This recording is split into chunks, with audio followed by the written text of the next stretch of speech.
South Asian Voices, 20th of July 2023, Cold War, hot peace along the India-China border, China in South Asia.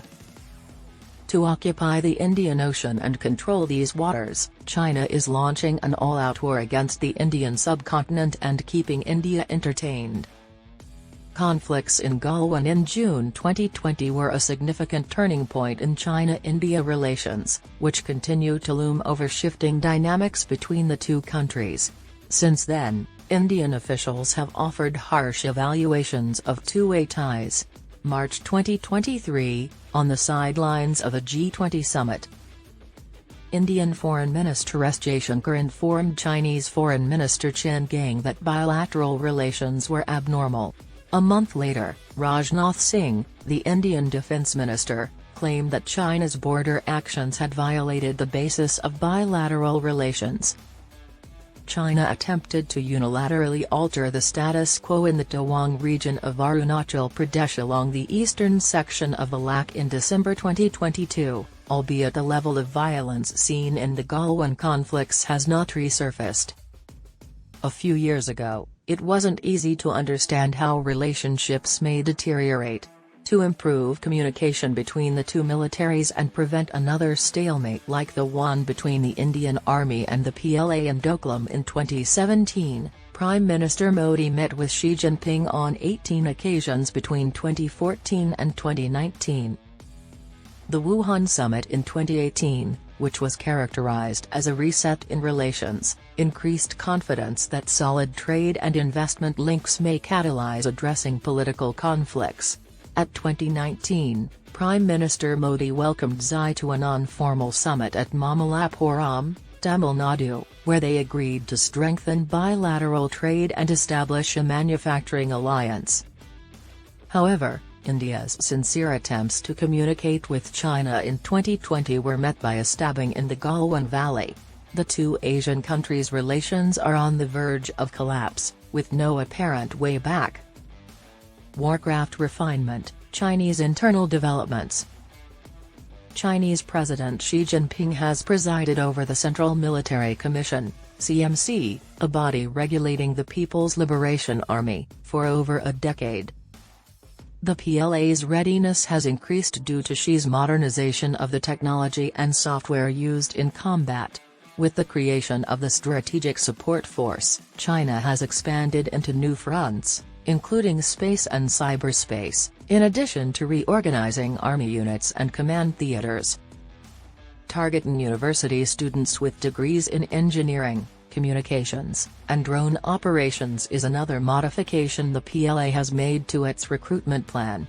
The declaration of an air defense identification zone over the East China Sea, the reclamation of South China Sea islands, and increased aggression and infrastructure development along the line of actual control with India are all examples of how the PLA is evolving in tandem with China's expansion and aggression on numerous fronts.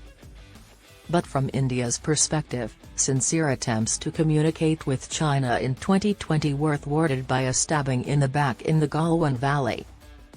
To safeguard national security, Xi also gave the People's Armed Police, PAP, and the PLA instructions to develop coordinated plans and establish a reserve force. The Land Border Law, which aimed to use people to increase border security, was enacted in 2022.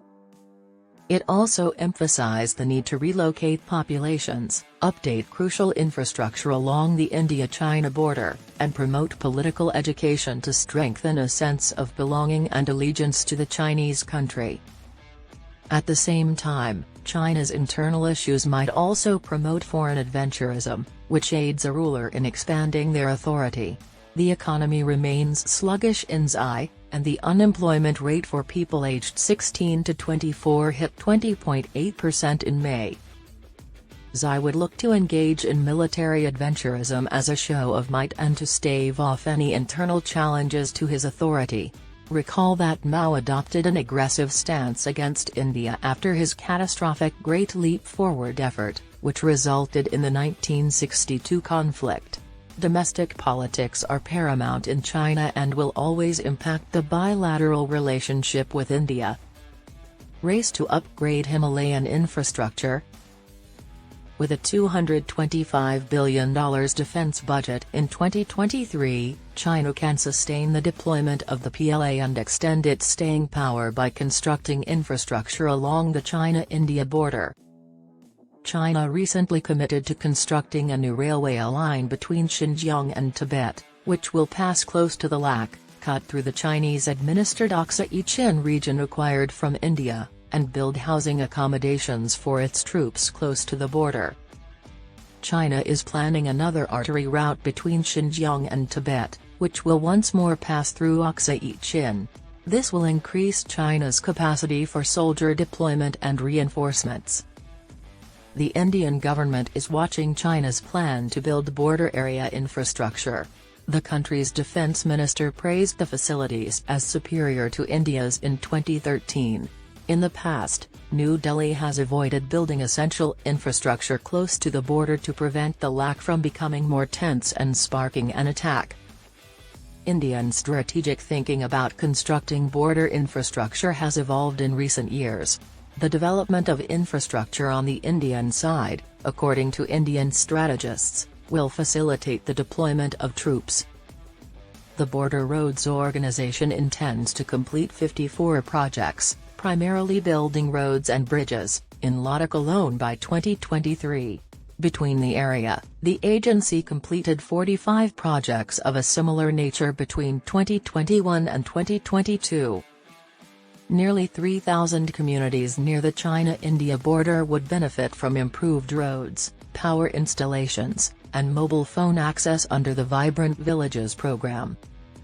This move to upgrade the border's infrastructure comes soon after China renamed parts of the northeastern Indian state of Arunachal Pradesh, which the People's Republic claims is a portion of Tibet.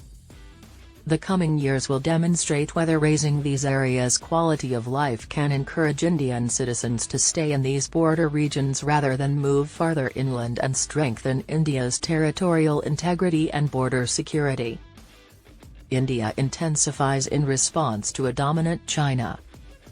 India has reacted in several ways to China's belligerence across the border and its vast infrastructure buildup and assertion of power. New Delhi has increased force deployments and improved operational logistics in Ladakh after the 2020 Galwan hostilities. From about 5 to 12, the number of mechanized and armored regiments has expanded, as have the number of military stations, housing units, gun positions, and sophisticated monitoring and reconnaissance equipment. India's response included significantly reorganizing the Indian Army's decision-making structures. The Modi administration declared 2019 that the Chief of Defence Staff (CDS) position would be created to modernize the armed forces. The Department of Military Affairs was also established to improve inter-service integration and civil-military coordination. A theater command organization is already taking shape over 4 years after these crucial modifications were implemented. With theater commands, many military branches work together under a single command structure to improve war-fighting capabilities, especially in the face of a resurgent Chinese threat. In the case of a clash with Beijing, some scholars argue that India may face difficulties due to the closeness of Russia and China. Moreover, the Modi administration attempts to establish an indigenous defense industry base in light of the growing national security problems.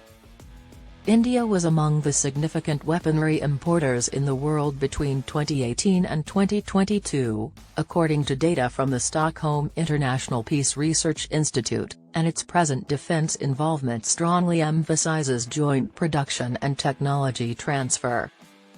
New Delhi has increased force deployments and improved operational logistics in Ladakh after the 2020 Galwan hostilities.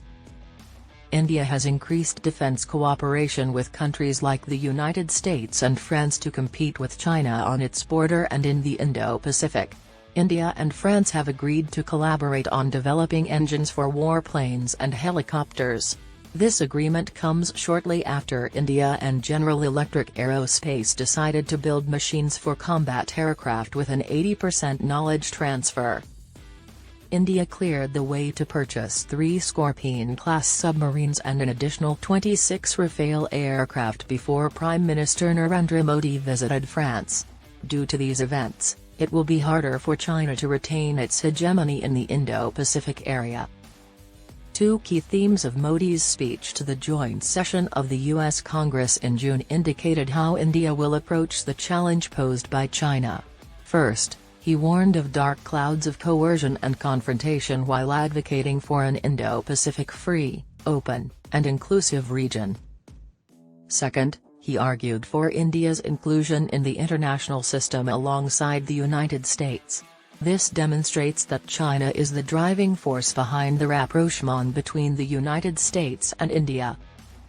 Inking 4 core agreements on military information, logistics, compatibility, and security helped India leave its hesitations of history and solidify defense cooperation with the United States. Now, India wants to advance this partnership. Explore the areas of India-US collaboration, including jet engine manufacturing, space exploration, and semiconductor production. India is attempting to bolster its technological capabilities with American knowledge to counter China's threat. The localization of military gear and increased participation of the private sector in developing these capabilities are also strengthening the technological foundation. By 2026, the first C-295 military transport aircraft will have been produced in India. India's economy displays more promise and potential than China's for the first time in decades.